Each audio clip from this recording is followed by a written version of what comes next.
Bonjour tout le monde, j'espère que vous allez bien et bienvenue dans une nouvelle vidéo. Aujourd'hui on se retrouve pour que je vous parle comment éviter l'acné inutilement. Bien sûr pas hormonal, c'est-à-dire si vous avez de l'acné hormonal à cause des règles ou à cause d'une maladie. Ça malheureusement il faut voir votre médecin ou votre dermatologue. Moi je voulais juste vous en parler en fait de l'acné par exemple inutile qu'on peut avoir au quotidien. Par exemple des petites astuces voilà que ça pourrait vous aider. Donc allez je vous fais pas plus attendre et c'est parti, on commence avec la vidéo.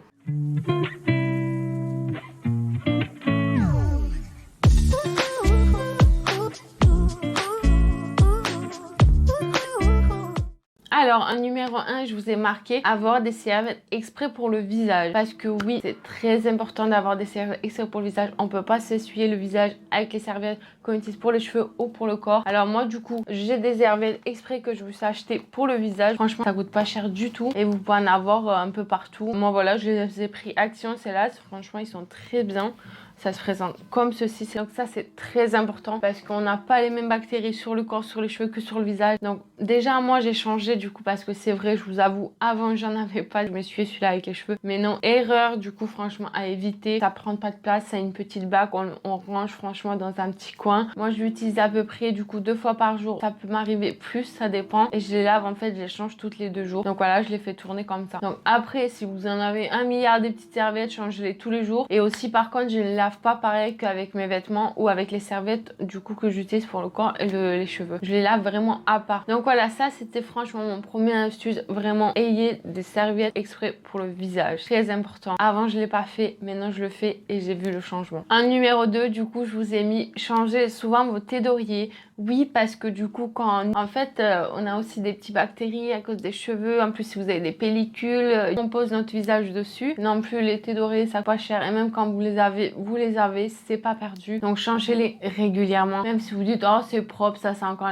Non, peut-être c'est propre, oui, mais la bactérie, ils y sont dessus qu'on voit pas l'œil nu. Donc franchement, je vous souhaite vraiment de faire ça et vous verrez aussi le changement. En numéro 3, je vous ai mis lavez vos pinceaux et votre beauty blender régulièrement. Ne vous maquillez pas 2 fois ou 3 fois ou 5 ou ce que vous voulez avec le même pinceau parce que du coup, les fards, les bactéries, en plus souvent le beauty blender, on le mouille. Donc l'eau, contact avec les produits, ça crée quoi du coup? Bactéries. Donc franchement, ne faites pas ça parce que votre peau, en plus du fond de teint, des ingrédients voilà qui sont pas trop bons, vous laissez le produit agir, vous le mouillez, vous laissez sécher, les bactéries s'installent, vous remettez ça sur votre... Non, faites pas ça, franchement. Changez vos beauty blender. Même si vous dites que vous avez la flemme peut-être de changer, je vais vous donner une petite astuce en plus pour laver vos beauty blender. Pour les pinceaux, c'est tout simple. Vous prenez du coup le petit nettoyant, vous le faites à la main. Je sais, c'est pénible, c'est chiant à laver, mais faites-le au moins 1 fois par semaine. Vous réunissez tous les pinceaux, hop. Mais pour les beauty blender, après, vous avez une astuce. Du coup, je sais pas si vous connaissez ou pas. En tout cas, moi, c'est ce que je fais. C'est en fait, je le fais d'abord, en fait, je le trempe avec de l'eau et du savon, le savon habituel. Je nettoie en fait un peu le surplus, l'excédent, tout ça de fond de teint. Ensuite, je prends un petit bol, hop, je mets toutes mes beauty blenders avec du savon, je les fais bien imbiber encore bien dedans et je le mets 2 minutes au micro-ondes et je le fais 2 fois, donc 2 fois 2 minutes comme ça, hop, je le sors. Par contre, faites attention, le beauty blender, bien sûr, quand il sort du micro-ondes, il va être très chaud, donc même brûlant. C'est le tout simplement refroidir, ça dépend de votre temps. Et ensuite, quand les 2 minutes 2 fois c'est fini, je le range juste à l'eau claire, je le laisse sécher sur un petit sopalin et voilà. C'est ce que je fais avec tout. Ou si vraiment j'ai pas le temps ou la flemme de faire ça aussi et j'ai plus de beauty blender du coup pour maquiller, genre pour les pinceaux, mais si j'en ai plus non plus, bah du coup je les mets tous mes beauty blender dans ça. En fait c'est un petit, je sais pas comment on appelle ça, dans un petit gilet lavant, je sais, franchement je sais pas du tout. Dites-moi dans les commentaires si vous savez comment ça s'appelle.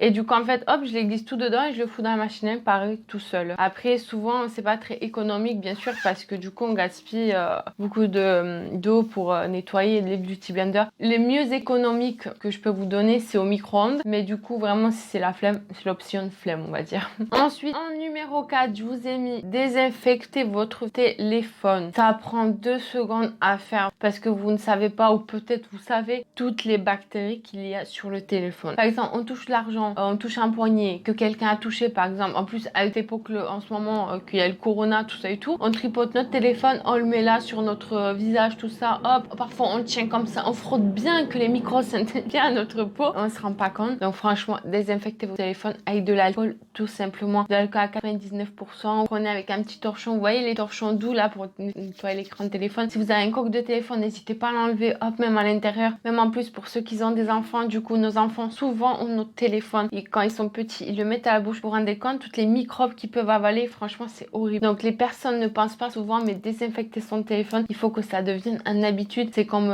se doucher tous les jours, en fait. Il faut vraiment que vous le fassiez. Alors, je vous dis pas de le faire tous les jours, au moins tous les 3 jours. Enfin, franchement, faites bien. Voilà, ça prend vraiment 2 secondes. En numéro 5, du coup, je vous ai mis, je pense que les plupart des gens le savent. Buvez beaucoup d'eau et mangez sainement. Ça, on n'y échappe pas. Si on mange que des fast-food tous les jours, ça, c'est des boutons vraiment inutiles que vous pouvez avoir à cause du téléphone, à cause, par exemple, les mauvaises choses que vous mangez, en fait. Vous pouvez en manger, bien sûr, parce que bon, manger ce qu'on aime, bien sûr, ça nous fait plaisir. Mais bon, avec modération, on va dire. Donc, franchement, n'hésitez pas à manger plus des produits sains et à boire de l'eau. Je sais que c'est pas facile, c'est plus simple à dire qu'à faire. Mais en ce moment, en plus, vous avez plein d'options pour boire de l'eau. Vous pouvez vous faire un challenge, vous pouvez vous donner des défis. Mettez dans une gourde que, en fait, le gourde, au moins, il fait 1 litre. Commencez petit à petit avec 1 litre. Après, vous montez 1 litre 5, puis à 2 litres. Voilà, vous faites des petits challenges comme ça et vous dites à la fin de la journée, il faut que je le finisse. Vous mettez des rappels. Même ça nettoie les reins, le foie. Franchement, à l'intérieur, ça nettoie.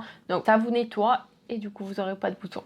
Voilà, tout simplement. En numéro 6, je vous ai mis se démaquiller tous les soirs. Il faut tout le temps se démaquiller. Dès que vous mettez votre tête sur le thé d'oreiller ou vous faites une sieste, il faut vous démaquiller. Même si vous avez la flemme, même si c'est votre dernière soupir de force. Démaquillez-vous parce qu'en plus, surtout quand on met du fond de teint, vous vous rendez compte, en fait, votre peau, elle ne respire pas. Imaginez le tout. Franchement, on imagine le tout. Tout ce que je vous ai dit. Bactéries du téléphone, fond de teint qui étouffe la peau. Vous mangez que des cochonneries. Vous buvez pas assez d'eau. Vous imaginez tout ça?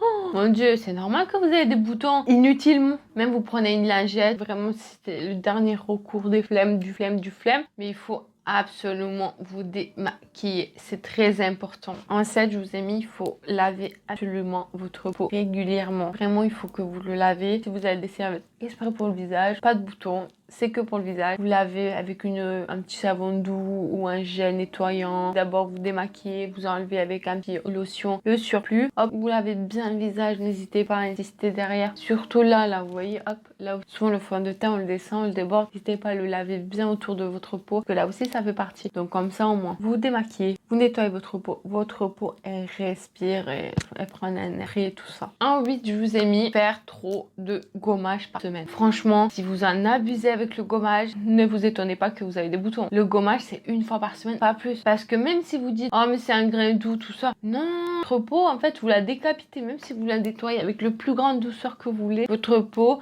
vous la décapitez. Donc ça veut dire vous l'irritez. Et l'irritation crée des boutons automatiquement. C'est comme ça. Et le pire, je sais de quoi je parle parce que je l'ai fait. Une fois, j'ai fait du gommage 3 fois par semaine. Franchement, donc le gommage 1 fois par semaine, raisonnablement. Donc voilà. Faites un petit gommage, c'est histoire 1 fois par semaine pour enlever toute la pollution, les petits peaux mortes, voilà, que vous avez eu, pour vous donner un petit côté frais. Après, voilà, vous faites un petit masque. Ça dépend le type de votre peau. Et aussi, bien sûr, n'hésitez pas à aller voir ma dernière vidéo. Je vous ai sorti une vidéo de 9 masques pour tout type de peau. Ensuite, en 9, je vous ai mis, du coup, ne pas s'hydrater la peau. Alors, déjà, ça, c'est le premier truc. Vous avez fait votre gommage, vous avez fait votre masque et vous dites, oh, ça va, je l'hydraterai plus tard. Ou sinon, le truc genre, ah, je suis jeune, pas besoin, j'ai pas de rides ou quoi. Bah, si, commencez maintenant. Même si vous mettez qu'une crème pour hydrater, mais pas plus. Non, il va pas aimer votre peau. Franchement, il va pas aimer. Je vous conseille hydrater votre peau. Après, il y a s'hydrater la peau, mais avec les produits qui ne sont pas adaptés à votre visage, à votre peau, quoi. Non, il faut vraiment savoir c'est quoi votre type de peau. Donc, vous avez plein de types de peau. Juste, il faut que vous connaissiez votre peau. Donc, franchement, prenez votre crème qui est adaptée à votre visage. Allez, on passe à la dernière astuce. Trop se maquiller. Alors, quand je parle se maquiller, je parle pas de se maquiller les yeux. Je parle en globalité du visage parce que je pense pas que dans l'œil, on peut avoir un bouton. Quoique, tu me diras, on peut en avoir de tout. Hein. Mais je veux dire, sur le visage, quand on se maquille, on met du fond de teint, bronzer, la poudre. Oh, la poudre pour bien plâtrer. Là. Quand on met tous ces produits et qu'on le fait tous les jours, se maquiller trop souvent, c'est Croix-Rouge, la suite. Vous ne mettez pas de base de teint. Vous avez de base de teint pour matifier, pour illuminer, pour camoufler les points noirs, pour lisser la peau. Ça dépend de ce que vous recherchez pour cacher, pour camoufler tout ça. Parce qu'encore, si vous mettez bien votre crème, tout ça, ensuite vous mettez votre petite base, ça va venir faire un film couvrant. En fait, ensuite vous mettez le fond de teint. Donc ça va faire une petite protection. Vous voyez que directement crème peau ou même crème, pas de crème du tout et vous mettez le fond de teint pas du coup sur la peau. Non, franchement, il faut au moins un base de teint si vous maquillez trop chargé. Si vous voulez donner un petit côté frais, vous avez maintenant des crèmes en fait qui sont colorés à la base, qui sont blancs. J'utilise ce fond de teint à peu près 1 semaine et demie. En fait c'est un fond de teint de chez L'Oréal Paris, je sais pas si vous connaissez celui-là. C'est un bébé crème, du coup c'est voilà les CC, les bébés crème, c'est des trucs. Après bon, si vous aimez vraiment les trucs couvrants, au moins mettez un base de teint. Et ça c'est vraiment quelque chose, et je vous assure, franchement j'ai été choquée, mais je vous assure qu'on voit la différence. Je vous assure, j'ai rien sur la main. Hop, vous voyez il est tout blanc. Là vous voyez il est tout blanc. Hop, je vais essayer de frotter, et en fait en chauffant la matière, ça va vous colorer naturellement. Donc franchement ça va faire, vous voyez on voit même plus rien. Hop, on voit rien. Je vais vous prendre par exemple une lingette. Hop, je vais venir prendre une lingette, elle est propre, hein. Il n'y a rien dessus. Hop, une lingette, je vais essuyer du coup le dos de ma main, et vous allez voir qu'il est teinté. Vous voyez, franchement, et ça se teinte, en fait ça se chauffe à la teinte de votre peau. Si au cas où vous voulez tester celui-là, c'est de sur L'Oréal Paris. Moi j'ai pris la medium light, donc ça évite de trop étoffer. Donc voilà, en plus avec le masque on a les boutons en plus. Bon ça malheureusement on peut rien y faire, c'est notre vie actuelle. Bon, je vous ai pas mis ne pas toucher son visage, je pense que tout le monde le sait quand même. Il faut éviter de toucher son visage, de crever les boutons qui ne sont même pas de boutons, que c'est de l'acné en fait rouge tout simplement. Il faut pas faire ça parce que du coup vous le grossissez, vous l'infectez encore plus, et ça va. Lui ça veut pas dire que ça va faire des boutons, que t'en auras plein d'autres en le crevant, je veux dire, pas en le touchant. Ça veut dire en fait ça veut juste s'enflammer et ça va s'empirer tout simplement. Donc il va être plus gros qu'il était déjà. Donc vraiment tous ces conseils, appliquez-les, vous verrez jour par jour. Moi si je vous en parle, c'est pas pour rien, c'est parce que je les ai vécus, je les ai testés, je les ai appliqués et je l'utilise au jour d'aujourd'hui dans mon quotidien. Donc au cas où c'est à ces problèmes d'acné quotidienne mais inutilement, franchement n'hésite pas à tester toutes ces astuces que je t'ai données. Donc tu les appliques tous, il n'y en a pas un que tu ne fais pas, l'autre tu fais, parce que comme ça ne va pas marcher. Malheureusement il faut tous les appliquer. Ça il n'y en a que 10 donc c'est possible. Mais voilà, tu les appliques petit à petit. Pas besoin que tu fasses tout from d'un coup, non. Petit à petit, tu prends ton temps, un jour tu fais ça. Hop, voilà, que après ça deviendra ton habitude quotidienne. Et vraiment après tu verras la différence par toi-même. En tout cas, moi, je l'ai vu. Donc voilà pour ces petits conseils. N'hésite pas à t'abonner, à liker, ça me fera extrêmement plaisir. Et aussi activer la petite cloche pour la suite. Je te remercie si tu es resté jusqu'à la fin de la vidéo. Moi, je te dis à dimanche prochain. En attendant, prenez soin de vous. Ciao, ciao.